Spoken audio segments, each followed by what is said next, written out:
In this video, I will be presenting an overview of our work, Adversarial Attacks on Multi-Agent Communication. Modern autonomous systems are improving quickly and will soon be deployed at scale. This means that multiple autonomous agents can cooperate to better perform their tasks. While this can be advantageous, new risks are involved, as compromised communication channels can be used to execute attacks. In particular, autonomous systems rely heavily on neural networks, which are vulnerable to adversarial attacks.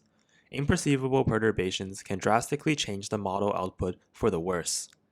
In this work, we aim to explore whether such attacks are possible, especially in more practical settings. We consider a multi-agent setting where agents communicate by broadcasting messages in the form of intermediate feature maps.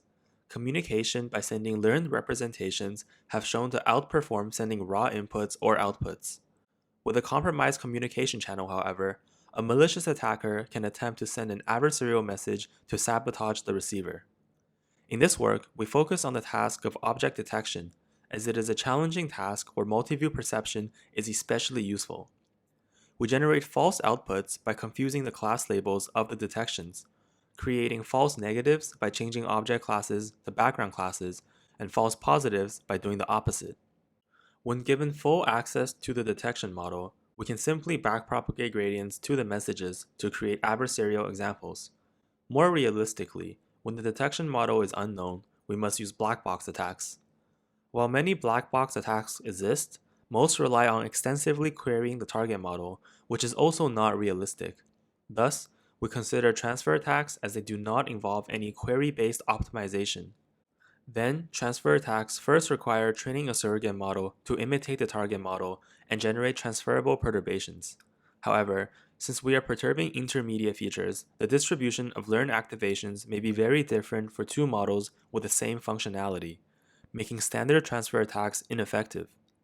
Therefore, we further incorporate domain adaptation when training the surrogate model to align intermediate features and achieve better transferability.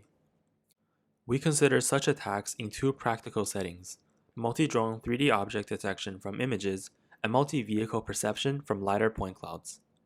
We conduct large-scale experiments and show a single attacker can severely degrade the performance of the victim when few other benign agents are in the communication network. However, the attack becomes much weaker as the number of benign agents increases, because the relative weighting of the adversarial message decreases. Here are some examples in the image detection setting. True positives are shown in purple, false positives in blue, and false negatives in red. We visualize the transmitted messages from the attacking agent and the detection outputs. Observe that the detection is significantly worse even though the adversarial and benign messages are almost identical. Here is a video snippet of the attack in the v2v setting, with the same colored annotations. Notice from the number scales that the perturbations are very small in comparison to original features, making the perturbations subtle and difficult to detect. More snippets are included in the rest of this video. Thanks for watching.